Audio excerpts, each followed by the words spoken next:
And this is Mike at Astro Apostle, and I'm just doing a short video on using the Skywatcher Adventurer GTI mount and paired with the Skysafari 7 Plus, or maybe even with the Stellarium app. Now, of course, they each state that it's important that you polar align your mount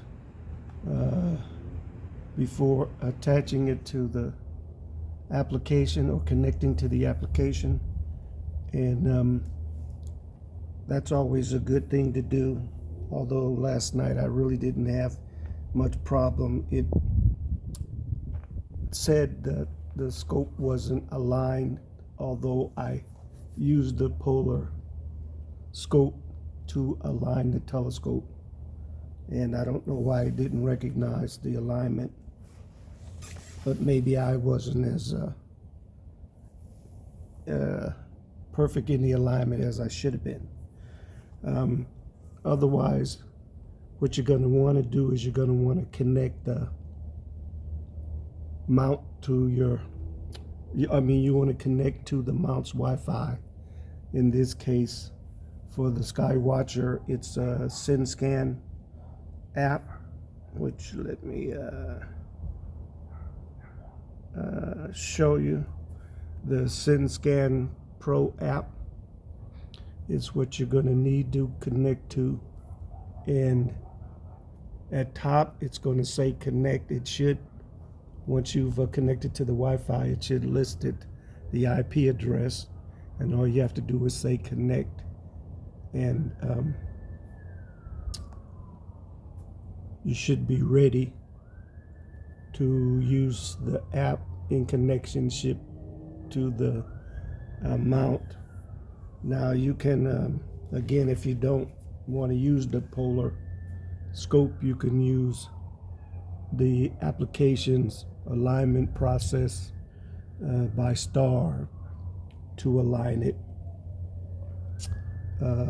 You just want to make sure that you're in equatorial mode when you do. Now, and then there is a little learning curve with regard to the app, increasing and slowing down the slew rate, sort of getting familiar with things being upside down and left and right reversed, which is your RA axis, your DEX axis being upside down and reversed. Though, I mean, it's really pretty easy to do once you kind of get familiar. You can always look at, okay, when it comes to what the best night options in terms of your location, deep sky, planet, or double star. For me, everything is in the west. And people are always asking me, can you get an image of something other than Jupiter? Right now, Uranus, Mercury, Saturn, Venus, they're either ahead of the sun or following the sun, and it's difficult to get anything that's in the daytime sky. I don't have any telescopes to image during daytime sky, but it's so easy for me to just tap on something and say GoTo, and you can see that the mount is already slewing to Venus, which is in the west. Now, for me, I have this other mount, and it's kind of in the way, or there are homes on the other side of my wall that are in the way. So for me, Venus is not a possible object that I can get. Jupiter is probably the only thing that's in the west. And right now it's I mean, it's a little light, so I have a difficulty getting to Jupiter right now, or seeing Jupiter in my eyepiece. Now, I'm using the Skywatcher GTI with the SV Boney MK105 with a red dot finder. And basically this is my star party rig. This would be something that I could take lightweight, set up, not really have to fool with it, and let the young people kind of climb up on my toolbox and look through the eyepiece and see objects in the night sky. But and even with the 2 times or 3 times Barlow, I mean, about as much as I can really get to would be Jupiter or Saturn or something like that. Aperture is really not that large, so trying to get objects further away, I mean, they would really have to be bright in regards to the reflection of sunlight, or large, for me to catch them with this telescope. Now, I do have the SV Boney SV550 122 millimeter, but this MK105 focal range is longer because I have the reducer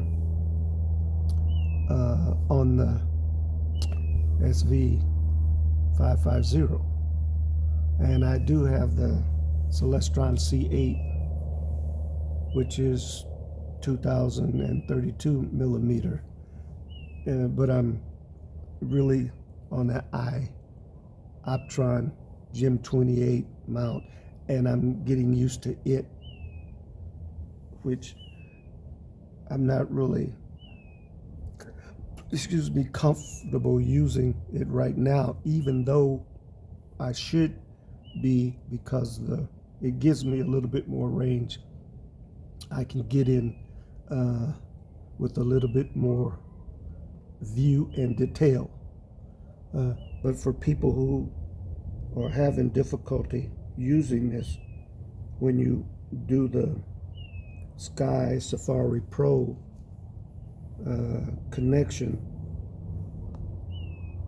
and basically it's going to your settings, going to your preset, setting up your preset. For me, the the second step is the Skywatcher Synscan, and then from there it's the equatorial GoTo German, and then from there I'm going to check my connection, which is Wi-Fi, and it's the IP address under my settings with the port 1188.2, and all you have to do, check it, and it'll either say connection verified or unable to connect to the telescope, which your IP address and port may be a little different, and you'll have to figure out what that is. And then you just save the preset, so that when I go to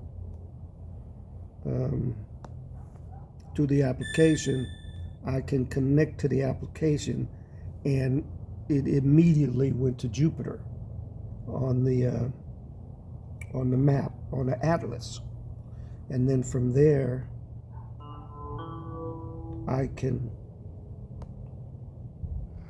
tap on a object and just hit GoTo, and Skysafari will slew to the next location, and it's really easy. Although me trying to figure out how to see these objects through this telescope, I don't know if the necessity of adding filters on the eyepiece, or at this point going to a camera, which would probably be easier if I went to a camera. And but it's not that difficult to use apps like Stellarium or Skysafari in order to assist in locating objects in the night sky and slewing to those objects. This is really easy. And I came out here without a long sleeve shirt and some rubber gloves. I tell everybody, you know what? Use rubber gloves. That way you don't have to worry about mosquitoes, and a long sleeve. But this is so much better in terms of me identifying stars or galaxies or nebula. So, and again, it's going to Regulus now. I'm just picking objects from Skysafari, and it is literally slewing to, I don't know if you can see, but it's slewed to Regulus right then. All I did is tapped on it. Messier 67. I type on GoTo, and it's going to Messier 67. I mean, it's that easy. Had I slowed down in the beginning and sort of practiced on this, then maybe I would be a lot further ahead. Now, again, I'm going to repeat something that I put in a previous video. For those that are just getting into the hobby, when you're looking at the content of YouTube providers in astrophotography or astronomy, focus on their videos that are 1 year or earlier, 6 months, maybe 3 months, because things are changing so much in the hobby, and technology is proving so fast that if you just looked at the 5-year or the 8-year-old videos, you might be persuaded to purchase a telescope or a mount or an accessory device, and realize that for what you paid for, you could have got something better and improved. I mean, we're almost at the point where we won't have to worry about polar alignment. I can put this mount on top of the device, and when I turn the device on with their app, it will automatically polar align the mount for me. No more looking through scopes, or down on your knees, or